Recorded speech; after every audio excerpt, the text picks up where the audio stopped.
Hey, hope you're having an amazing day. Cutie's Creations here with another message on the restitution. So, let me take the gum out of my mouth. I'm being weird.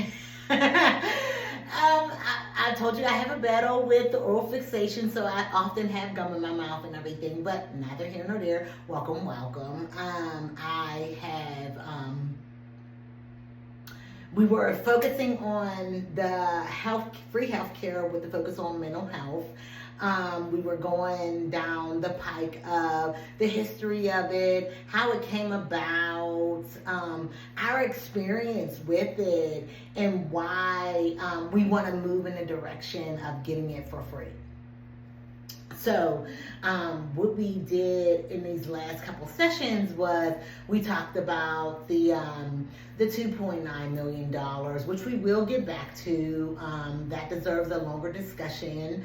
The focus in on free education, how important that is, and how these things kind of run into each other. And then the free healthcare with the focus on mental health. In the history of that and how those things kind of affect you. So yesterday we talked about the heart disease and the cardiovascular health and stroke and all of that, and how these high stress situations, which we are under, are giving us and making us evolve into even worse situations and trauma and things we have to heal from. So we are doing this whole thing with that, and I'm going to go into our next lesson with the history of it. So without further ado, so it says institutionalization 1960 to 1980s. The 1960s brought criticism of asylums, leading to deinstitutionalization, a push to close large psychiatric hospitals in favor of community-based care. While well-intentioned, inadequate funding for outpatient services left many without proper support, contributing to homelessness and incarceration among the mentally ill. Now, before I get into the medical part and how this is, I have to really explain to you why it went from the institutionalization to it being the care of the communities. They were switching the system over because we started to protest these systems that were giving us diseases and doing experiments on us and all of that. They decided to cut us out of this conversation. And the pharmaceuticals that came along with it were controlled by the doctors. So in the early 80s, they were all medicine that came out that you can have on a psychiatric level came through your doctor. And pharmaceuticals paid millions of dollars for that to be different. But we will talk about that in the next subject. But this is the reason why they took it from out of the asylums and everything into the community-based things, because they were cutting us out of the conversations. They knew that it wouldn't be enough funding for us to be able to have it in our communities. Vis-a-vis, we're back to square one, slavery of the mind. We have them, so now we can keep them where we want them. But they actually added a little sugar on top. What they did was, in those late 70s into early 80s, 1980s, they gave certain black people an avenue to be able to get more. After they had destroyed Black Wall Street and everything, they knew that if they didn't give us something and make us believe we had something, then we would build our own again, and they didn't want that to happen. So it was a strategic plan. And I'm not, like I tell y'all all the time, I'm not against anyone. What I'm telling you is, and there was nobody that was all in one room that was like, we're going to do this. No, that's not what happened. What happened was they were looking out for themselves. And when you look out for yourselves, it's a collective cry. And when you have people who have been in the slave of their mind, that is a collective roar. So the collective cry is, oh, we have more of a population than you guys. We are looking out for ourselves. So how can I keep this in the same way? And that's when it came to evolve into that. When the collective roar came, was us not having it and making something of our own. And then they said, no, we need to keep them in a certain frame of mind. So if we give some of them and make them believe that they have what we have, then we could keep the masses still enslaved. So those moves from institutions, those moves from into medical medicine, they made it even in our system of medicine. Now get me on this. Check the timeline, people, please. Before in America, and in any other country, it's like this. It's just like this in America. You have to have a certain amount of hours of learning to be considered to be a doctor. But they took out the fact that you can be called a doctor due to those hours. Now you have to go to a certain institution, you got to pass certain tests. These are all things that they did to level it up so we wouldn't be able to be considered to be doctors and practicing medicine, but that's not how the study of medicine was. And then once they started really getting into pharmaceuticals, I don't know too many black people who own pharmaceuticals, but we made all that medicine. We made all that medicine. When medicine is made, and it's made in a lab and everything, and all of those old remedies that they called us for witchcraft and everything are put into these modern medicines that are curing all these diseases, or not so much curing, but treating them. So we would do things to cure them because we want people to be at the height of their health. But the healthcare industry is an industry. So remember we talked about, like, with education and healthcare, they treat the symptoms and not the actual thing that caused it. So here we are talking about health with the mental health and how they built these systems around this, and how we have to step outside of that in order for us to be able to elevate ourselves out of poverty and a certain state of mind. So to do that, we are going to need a lot of healing and psychiatric help. And I wouldn't recommend the drugs, but I'm not a doctor and I'm not a psychiatrist. I'm not any of those things.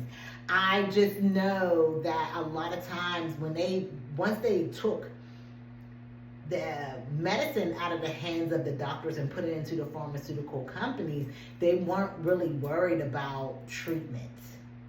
They weren't really worried about coming across a cure. So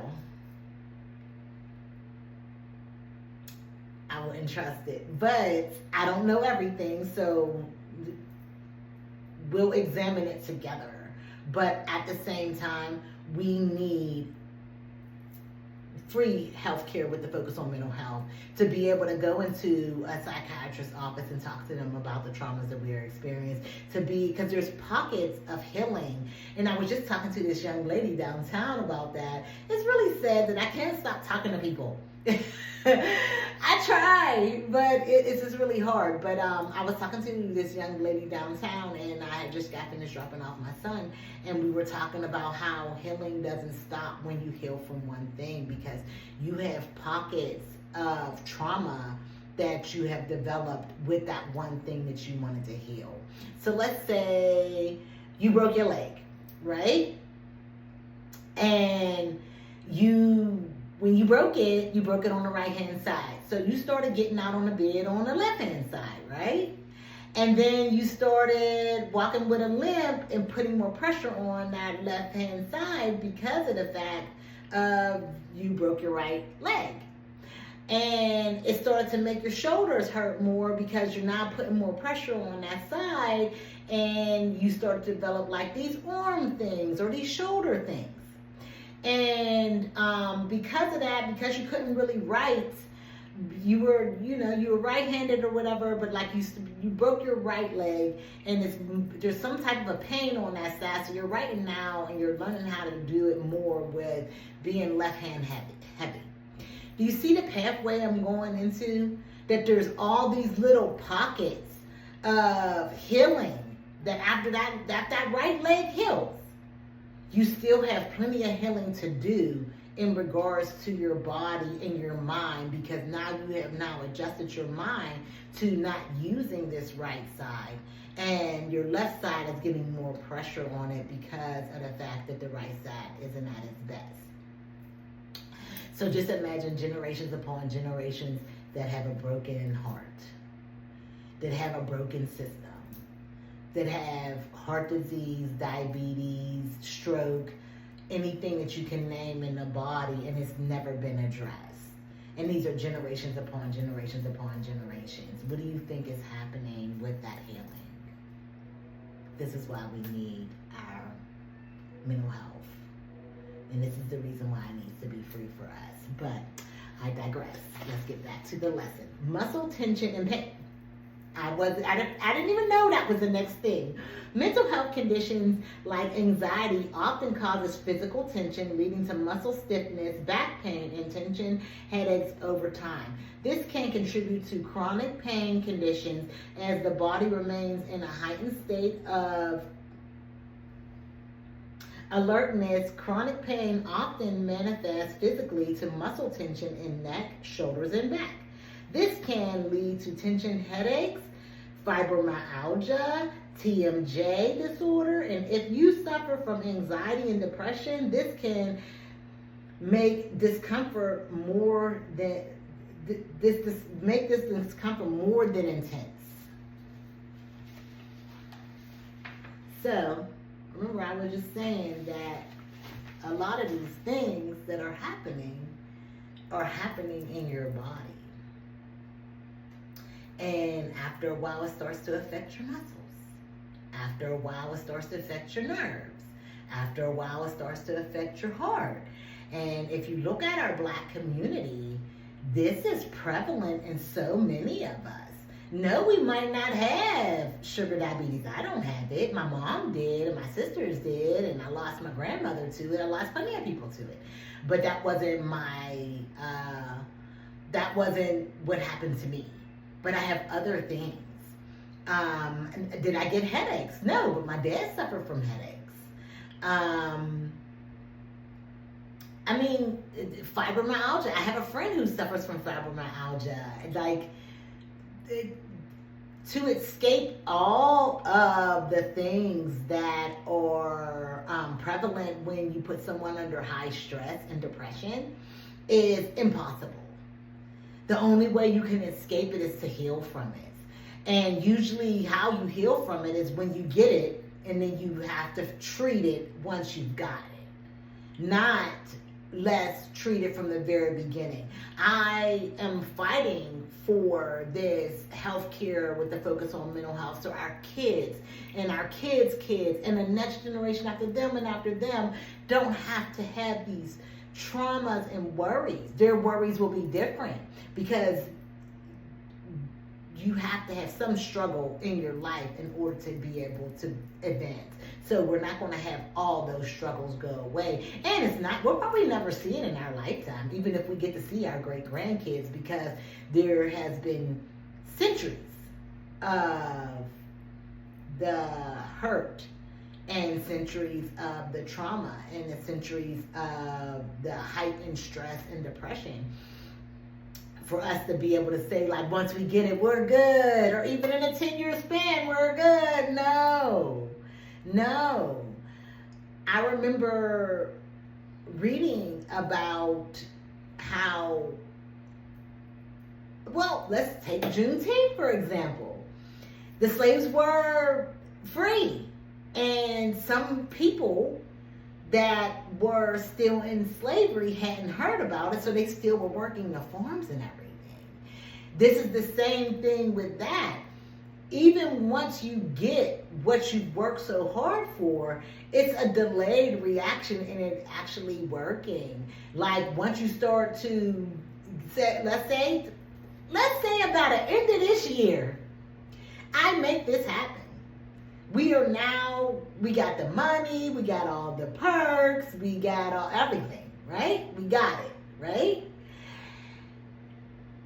How long is it going to be before people start really going to go see a therapist and a psychiatrist because they have put so many stigmas on mental health, on taking care of your health? How long is it going to be before people start to go and sign into these colleges, sign up for these colleges with their free education and go and get this education that's being offered for free?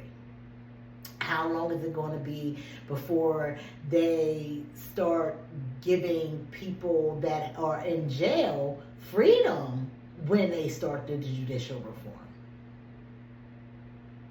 Do you get what I'm saying? Like, the money's going to get spent right away.